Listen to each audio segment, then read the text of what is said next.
नमस्कार मंडळी. आणि आम्ही चाललो आहे थोडं फिरायला कृतिकाला घेऊन तिचा मूड फ्रेश करण्यासाठी. आमच्या नागपूरला इथे बर्ड पार्क आहे. आईच्या घराजवळनं 20 किलोमीटरचं अंतर आहे. तिथे आम्ही जात आहे. हे वर्धा रोडवर आहे. जामठा स्टेडियम आहे नागपूरला, त्याच्या जवळपास आहे हे बर्ड पार्क. तिथे विविध प्रकारचे पक्षी अजूनही आलेले नाही आहेत, पण तिथे म्हणजे बर्डसाठी स्पेशली ते पार्क करण्यात आलं आहे. तिथे बर्ड्स इथे खुल्या परिसरामध्ये सोडणार आहेत. आणि चला आता अंदरून बघूया की कसं आहे हे बर्ड पार्क. हे त्याचं गेट होतं, असं हायवेला आहे अगदी. आज संडे असल्यामुळे इथे गर्दी पण होती. आणि इथे एंट्री फीज वगैरे असं काही नाही आहे. फक्त आपल्याला नाव नोंदणी करावं लागते की किती लोक इथे आपण अंदर जात आहे. इथे आपण मॅट, लहान मुलांचे खेळणे वगैरे पण घेऊन जाऊ शकतो. टिफिन सुद्धा घेऊन जाऊ शकतो. छान फ्लावर्स लागले होते. छान मेंटेन करत आहेत मस्त अंदरनं गार्डन. आणि संध्याकाळचे 5 वाजलेले होते, त्यामुळे सनसेटचा पण वेळ होणारच होता. माझ्या कृतिकाला स्लायडिंग दिसल्याबरोबर ती स्लायडिंगकडे जात आहे.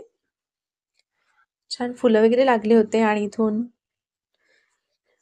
ट्रक वगैरे पण दिसत होतं. हे हायवेला आहे त्यामुळे कृतिका आता छान स्लायडिंग एन्जॉय करते आहे. आज थोडं तिला बरं पण नव्हतं, तरी पण ती सगळ्या स्लायडिंगवर आणि पाळण्यावर वगैरे छान खेळली. पण लगेचच इथून चल म्हटल्यावरती आमच्यासोबत मस्त गार्डन फिरायला पण आली. नाहीतर खेळणे दिसले की तिथून आम्हाला हलायचंच नसतं, असं असतं. पण तिला थोडं बरं नसल्यामुळे छान ती आज फिरली आमच्यासोबत. या पार्कचं काम अजूनही पूर्ण झालेलं नव्हतं, सुरू होतं. पण तरीही लोकांचा खूप छान प्रतिसाद होता. छान लोकं संडे एन्जॉय करायला आले होते आणि अंदर छान गवतावर बसण्याची वगैरे एंट्री असल्यामुळे लोकं छान मस्त इथे येत होते. टिफिन वगैरे घेऊन आलेले होते. अंदर फाउंटेन वगैरे पण आहे. आणि बघू शकता छान फ्लावर्स वगैरे पण लागलेले आहेत मस्त. त्या फाउंटेन जवळ छान डक सुद्धा आहेत. 3 ते 4 डक सुद्धा आहेत तिथे मस्त. इथे कॅन्टीन होतं.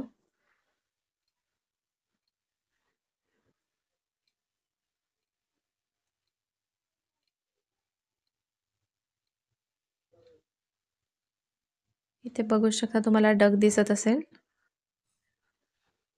छान आहे. संडेला जर जायचं असेल माइंड फ्रेश करण्यासाठी वगैरे तर मस्त आहे हे गार्डन. निसर्गाच्या छान सानिध्यात आहे. मस्त फ्रेश वाटतं.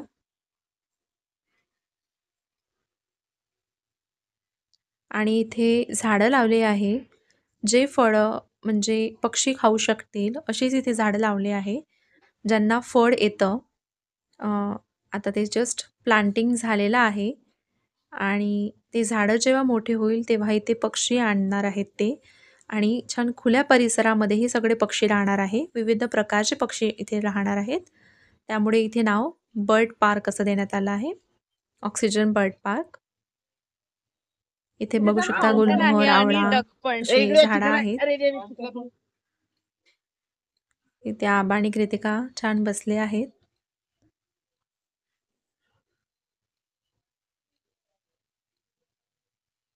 काही फोटोज क्लिक केले आहे.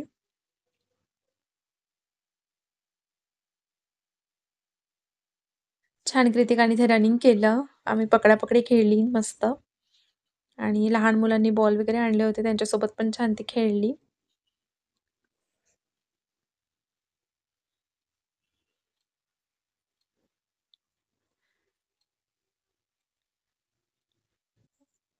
इथून वरून छान हे दृश्य दिसत आहे.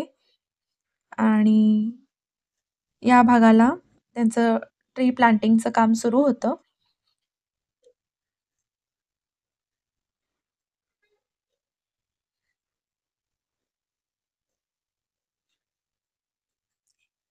या भागाला पूर्ण ट्री प्लांटिंगचं काम आहे.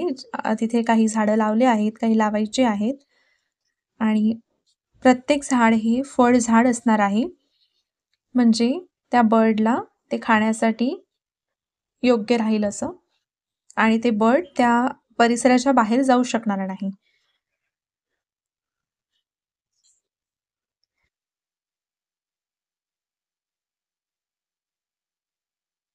असे ही झाडांचे नाव इथे लिहिले होते. सीताफळ आणि तेच झाडं इथे छान लागणार होते. मस्त सनसेट दिसतो आहे. सनसेट व्हायचा आहे, पण मस्त दिसत आहे व्ह्यू. आणि खाली कृतिका आणि आबा उभे आहेत. वरून मी फोटो घेतली आहे. प्लीज माझ्या व्हिडिओला लाईक, शेअर, सबस्क्राईब नक्की करा. धन्यवाद.